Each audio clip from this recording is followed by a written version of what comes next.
been doing markets in St Anne's for almost 7 years now. 7 years this August, I think. And so the market has come on from strength to strength in that time. Every day is different, so whether you're contending with the different weather aspects of being in an outdoor kind of environment, to the people, to the setup. The setup is, no 2 days are ever the same. The produce, because it's seasonal, would change from every week. Every day is different, and so you're aiming to provide the shortest trip from harvest to the plate as possible. It's always a challenge because the physical side of actually setting up and unloading and then going all hard, going for very long hours is challenging, but it's very enjoyable. So anytime you're going out and engaging in a market environment, so you're engaging with the producers directly, so it's much more personal. So you get to know people.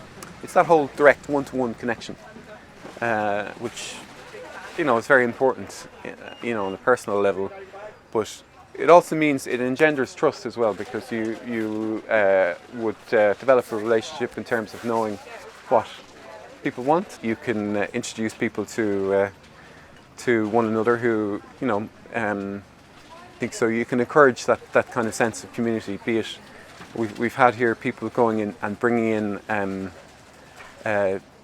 presents to give out to other customers, or so, which is very interesting. That civic mindedness kind of comes to the fore, I think, when you encourage people to engage one-to-one, which you wouldn't really see in a shop or another kind of environment. So we're growing our own vegetables in Kiltegan, and then we're buying from other farms nearby, and then if we can't source that, we're from further afield around Ireland, and then onto the continent, from France, from Spain and Italy, but we're aiming to buy directly from other farms and then obviously sell direct to the public.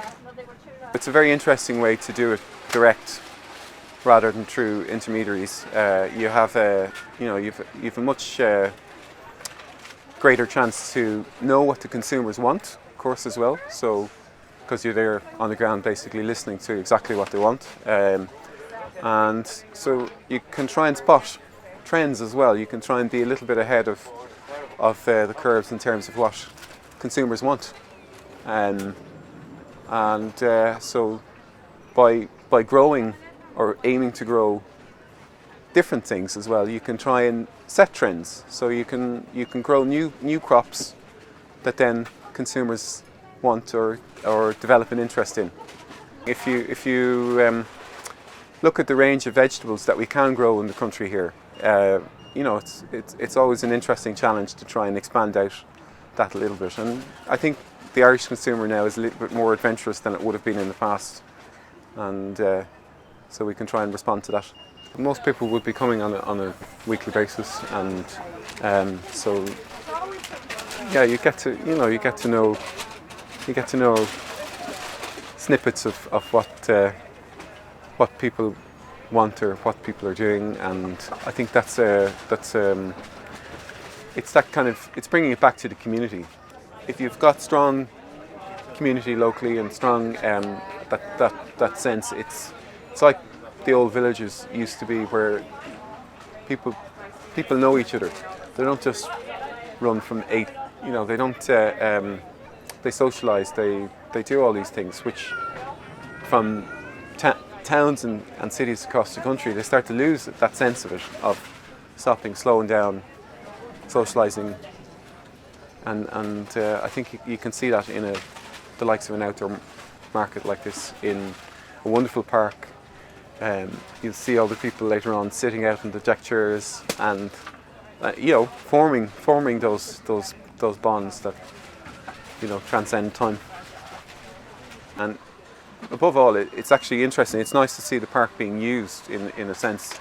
That's what the movement of life through it is, what makes the park. It's not just a static object. It's should be a living thing. You know, so it's nice to see.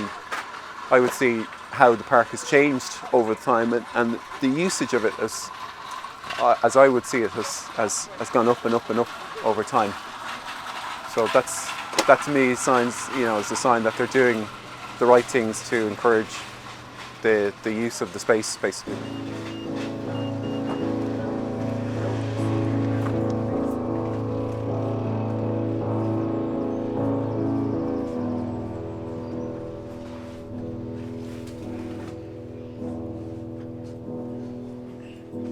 I mean, I suppose it's really the size that's amazing, and the variety of stuff that goes on here. There's just something for everybody, for every age in St. Anne's Park. I suppose just to stay, just to leave the house for a few hours and, you know, have a place to go to do your picnic and to meet people. And like, as I said, loads to do and food, and well, that's very important. My husband and I came here when we were married in the early 60s, and at that stage, I mean, it wasn't like it is now. The ruins of the house were still here, but it was so convenient. You'd come up and you'd have a walk. But now you see they have extended, there's the most fabulous rose garden. So yeah, in terms of a gardening aspect with the wall garden and stuff that's there as well, and the herbaceous border. I mean, there's something down here for everybody, and the roses at the moment they're spectacular with the weather. The weather's just conspired to make everything good here for today and, you know, for the last couple of weeks.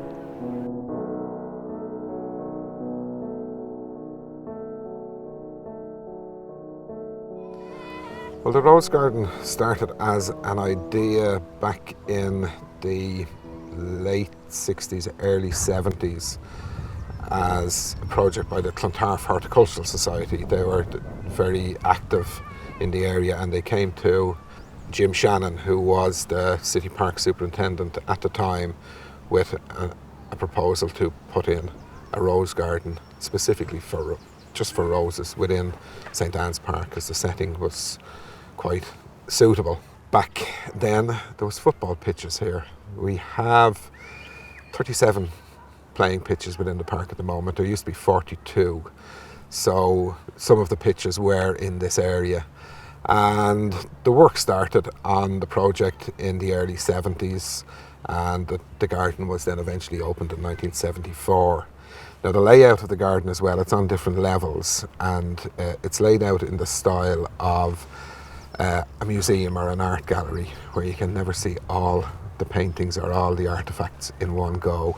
But there's doorways and steps and vistas to lead you through to the next stage.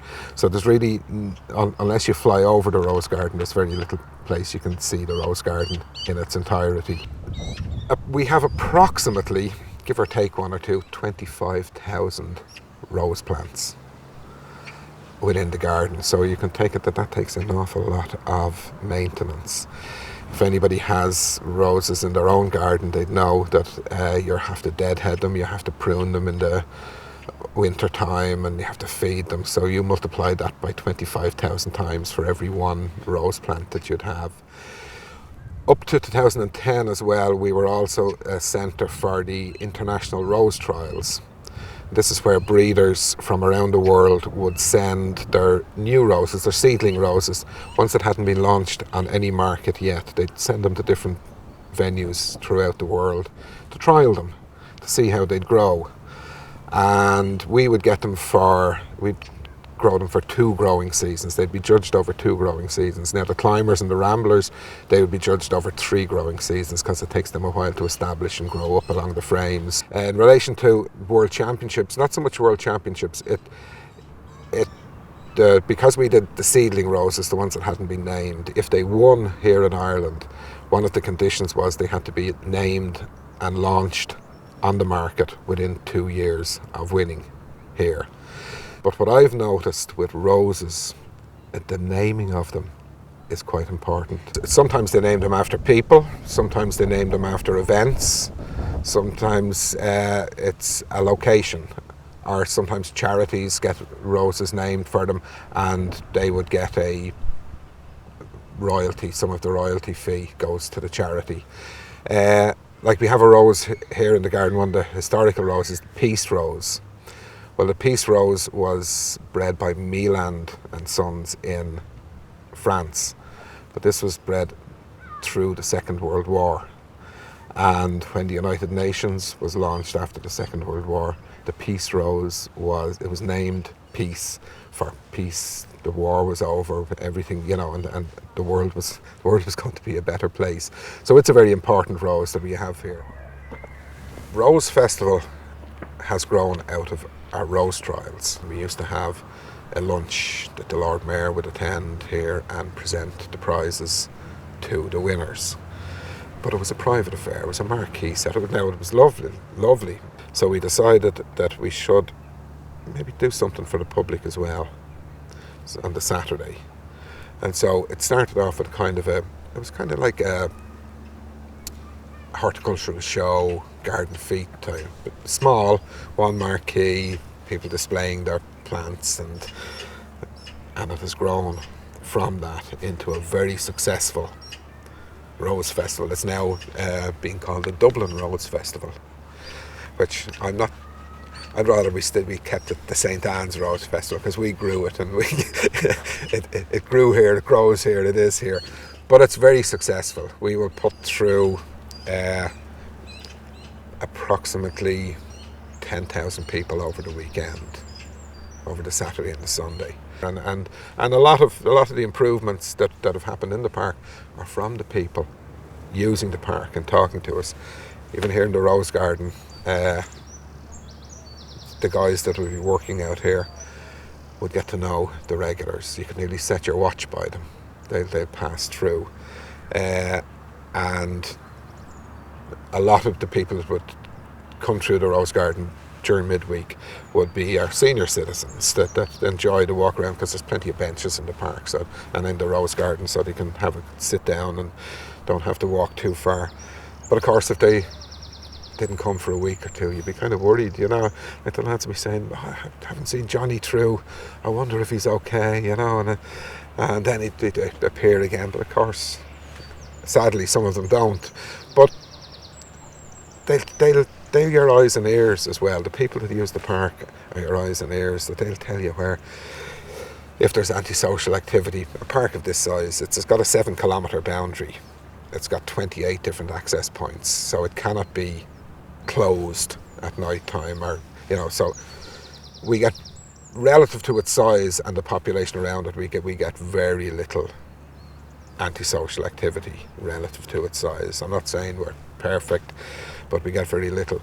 But the regulars that walk through the park will, you know, see the lad, stop the lad and say, I saw some cans down there, maybe the drinkers are down there now. And it all helps. And I must admit, we have a great...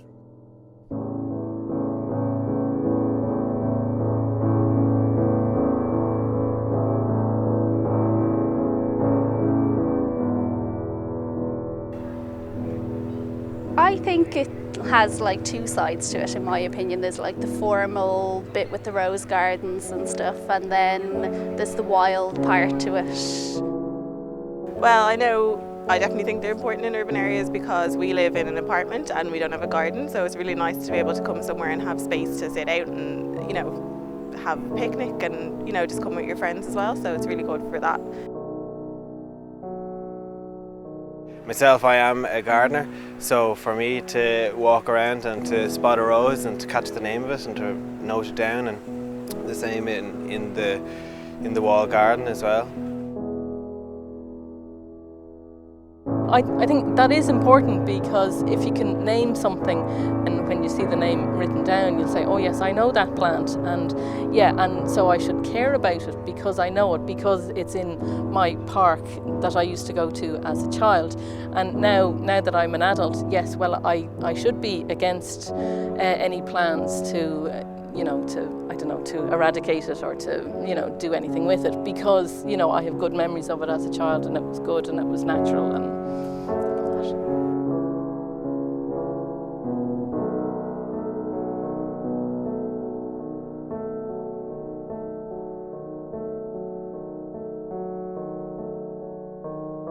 We're in the middle of the walled garden allotments in St Anne's Park in Raheny, Dublin 5.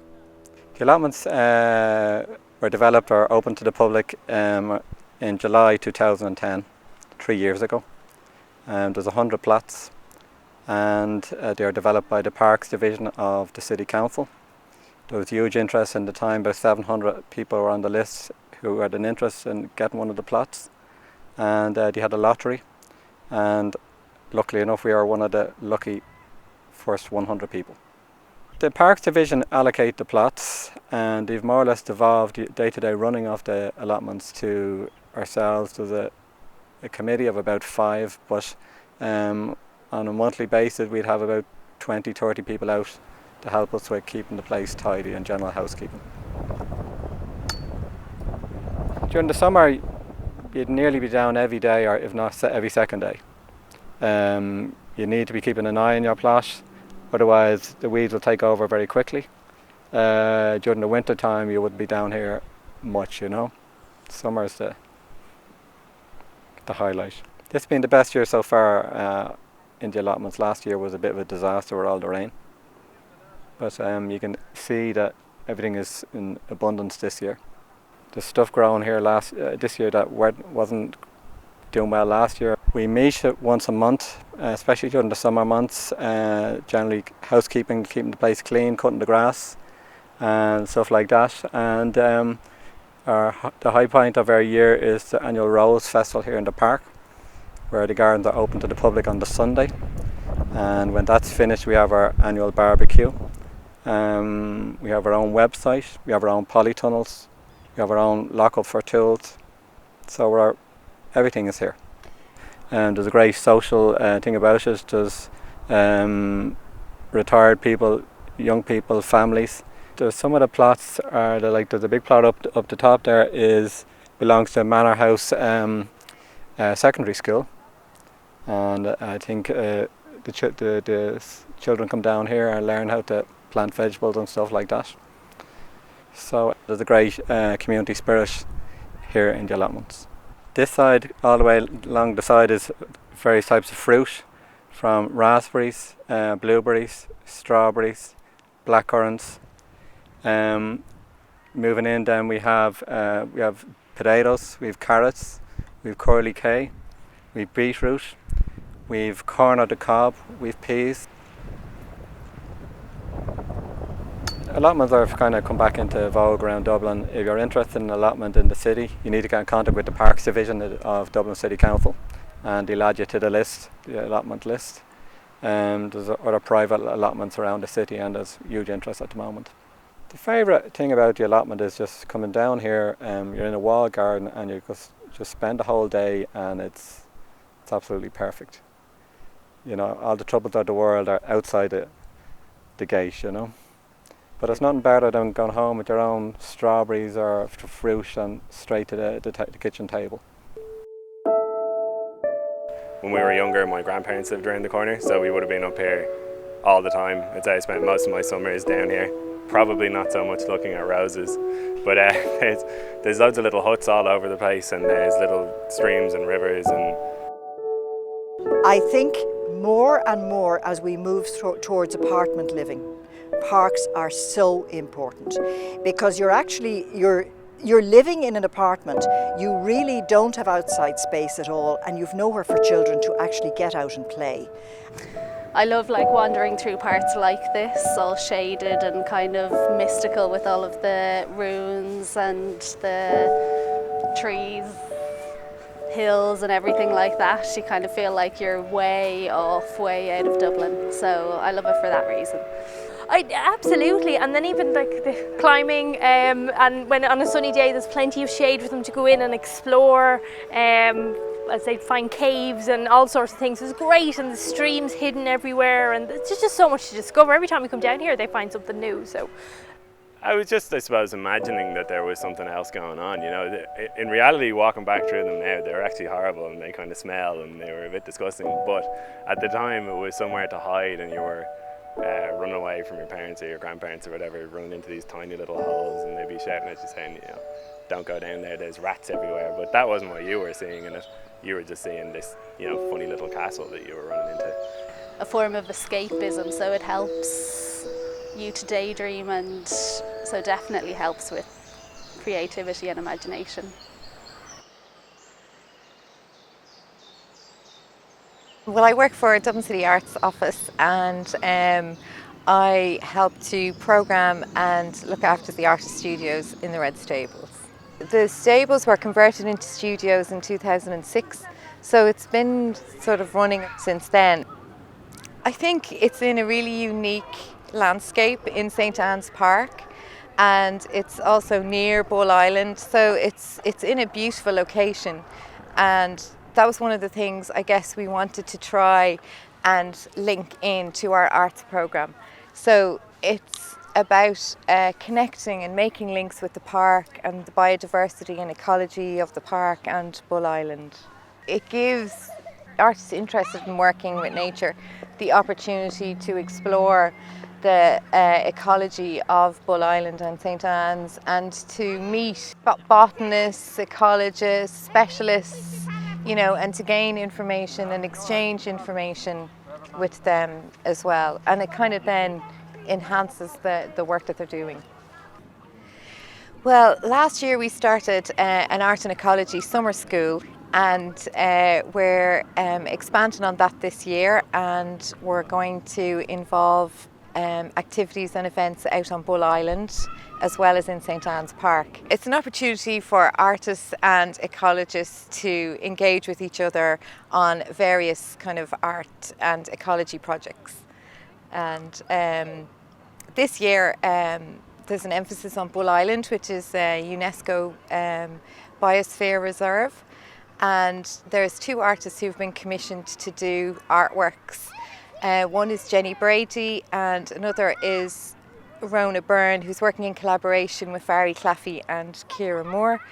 And they're going to do a project called the Interpretive Project. That will more or less consist of a performance piece which will be performed on Bull Island, and it's about the flight patterns of birds, flocking behaviour. We have an Irish Residential Artists Studio Award, which is an award that is given to an emerging artist for a year. So they get the use of a studio and living accommodation for a minimal amount, you know, to pay per month. Every year we have Visit Open Studios. We take part in that. So the artist studios are open to the public, so the public can come in and meet artists and engage with artists and find out about their practice and, you know, how artists work. Another opportunity for people to get involved and see the studios, and that's through Open House, which happens once a year. It's more of an emphasis on the architecture of the building, so people who are interested in the architecture of the building can come and see that. And there's also like opportunities for families to get involved in free family drop-in art workshops that we run here as well. Well, I guess the Red Stables provides, you know, different art programs. We run like summer programs, and maybe throughout the year there's other programs that we kind of try to link in with the likes of National Tree Week, so we try to run events around those kind of national events. And I think it's a beautiful building. People enjoy being able to sit outside or just engage with artists or engage with artwork that's going on here. And with the summer programme, the Summer Art and Ecology Project, I think what's really good about that summer school is that it highlights artists' work and you know, the landscape and nature around you.